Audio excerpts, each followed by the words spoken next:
you did support a burden shift from TIFs that you expanded today and a higher levy at CPS, which had to take on additional costs last year. What is your message to Chicagoans who are looking for relief? Well, I'm not sure I agree with all of those assumptions that were baked in. But look, this is a tough time for people. Inflation, I think, has hopefully stabilized and will start going down. We're going to look at the tools that we have, which frankly are limited at the municipal level. We don't set the property tax rates. We don't do the assessments, but we do speak with the counterparts in the county that do that. And as I said in answer to the other question, we're going to look at ways in which we can help mitigate against the effects of rising property assessments. Mary Annie here, NBC. Mayor, hi. I wonder if you would react to this poll that was just out this week on the mayor's race. It does show that you have a steep climb. Can you share what you see as your path and what polling you've done that refutes this premise? Well, here's what I would say. About 4 years ago this time. You weren't the mayor then, Mayor. Well, 4 years ago this time, if you let me finish. But you're comparing. No. You asked me a question and I'm answering. That's annoying. Do you want me to answer? Sure. 4 years ago this time, polling showed that I was about 1%. And, you know, there were bigger names in, more money, and here I sit. Fast forwarding now, somebody took a poll for their preferred candidate. You all need to ask, did they simulate a real campaign? Did they run negatives against that? Well, as I understand it, they won't release the crosstabs and show what this was done. And I think there's some question about the methodology of that poll. Look, you're going to see and hear all sorts of stuff between now and February 28th. What I'm focused on is doing my job, making the case for why I deserve 4 more years as mayor. And I hope what you all do is anybody who says, I'm the front runner, I can beat the mayor, ask them, have they done the work to challenge with their negatives and simulated a campaign? And because I know what the answer to that is, and I feel very confident in my chances for re-election. Could you also give us an insight into why it is very obvious you're not as available as you used to be taking questions? How is that turning on the light as you promised?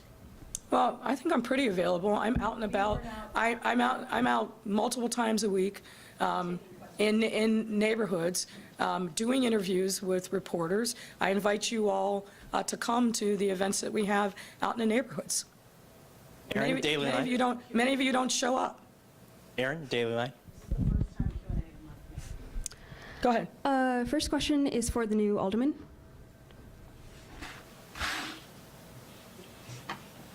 Hello. One thing that's been highlighted is you served as the Alderman George Cardenas's chief of staff for 3 years, and so you have experience working in his office. But how do you plan to differentiate yourself from him? How do you plan to be your own alderman? Well, I mean, other than the obvious, in that I'm of a different generation. I'm Latina. I'm a woman. I am an attorney, so I definitely bring a much different perspective. He has more of a finance background, whereas, you know, I went to law school. I have a legal background and training as a lawyer. And then, frankly, as a staffer, you get a much different perspective when you rise through the ranks and you go from, you know, knocking on doors and fulfilling constituent requests to when you're the alderman. And so I would say that the sum of my experience makes me a completely different person. Thank you. And for the mayor, today, Alderman Daniel Espada submitted a resolution nominating himself to be chair of the Environment Committee. This is the second time in recent months where an alderman has taken it upon themselves to, you know, say they want to chair a committee. Why have these resolutions stalled, and do you support Alderman Espada as chair of the Environment Committee? Well, first of all, you just filed it today, so saying resolutions. Let me just. If you ask a question, I will do my best to answer it. But I can't answer it when I start to speak and you cut me off. So tell me if you want me to answer it or not. So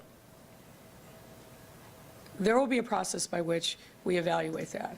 In the first instance, we will have conversations with the vice chair, who's been there all along, as to whether or not she wants to step up to be the chair of the committee. So, Thank you, Mayor. That's a wrap, everyone. Have a great day. thank you. Happy holidays, everyone.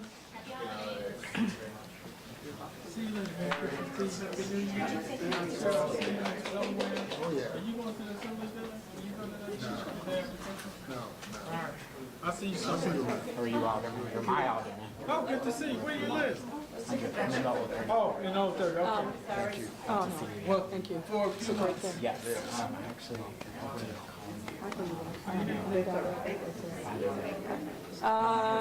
Hey, AIS, can you move this podium and we can take it in front of the flags? Can you guys come and move the podium? Hey, Yeah, no, I'm just signing it. let them move it. They gotta disconnect the cords. Come on.